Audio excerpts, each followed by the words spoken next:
ಓದಕ್ಕೆ ಕಳಿಸ್ತಿರ್ಲಿಲ್ಲ. ಅದನ್ನ ಅವ್ರು ವಿರೋಧಿಸಿ ಏನ್ ಮಾಡಿದ್ರು, ಕದ್ದು ಮುಚ್ಚಿ ಓದಿ ಅವ್ರ ಗಂಡನ ಸಹಕಾರದಿಂದ ಅವ್ರು ಏನ್ ಮಾಡ್ತಾರೆ, ಓದಿ ಮುಂದೆ ಬರ್ತಾರೆ. ಸರಿ, ನಾನೊಬ್ಳೆ ಮುಂದೆ ಬಂದ್ರೆ ಸಾಲದು, ನನ್ ಸುತ್ತ ಇರೋ ಹೆಣ್ಮಕ್ಳು ಏನಾಗ್ಬೇಕು, ಓದಿ ಎಲ್ಲರ ಮುಂದೆ ಅವ್ರ ಸಮಾಜದಲ್ಲಿ ನಾನು ಒಬ್ಬ ಮಹಿಳೆಯರು ಮುಂದೆ ಬರ್ಬೋದು ಅನ್ನೋದನ್ನ ತೋರ್ಸೋದಕ್ಕೋಸ್ಕರ ಏನ್ ಮಾಡಿದ್ರು, ಅವರು ಅನೇಕ ಹೆಣ್ಮಕ್ಳನ್ನ ಏನ್ ಮಾಡ್ತಾರೆ, ವಿದ್ಯಾಭ್ಯಾಸನ ಹೇಳ್ಕೊಡಕ್ ಸ್ಟಾರ್ಟ್ ಮಾಡ್ತಾರೆ. ಅವರೇ ಒಂದು ಶಾಲೆ ಕೂಡ ಪ್ರಾರಂಭ ಮಾಡ್ತಾರೆ, ಅವರು ಅವ್ರ ಗಂಡ ಇಬ್ರು ಸೇರಿ. ಅದಕ್ಕೆ ಬೇಕಾದ ಪುಸ್ತಕಗಳು ಎಲ್ಲ ಅವ್ರು ಕೊಡ್ತಿರ್ತಾರೆ.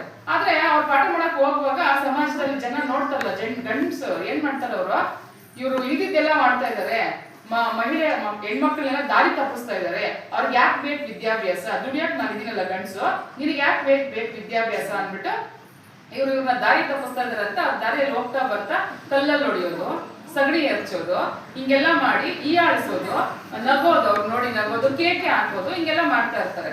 ಅವರು ಇವ್ರು ಏನಾದ್ರೂ ಅನ್ಕೊಳ್ಳಿ, ನನ್ಗೆ ಅವ್ರು ಏನ್ ಸಗಣಿ ಹಾಕ್ತಾರೆ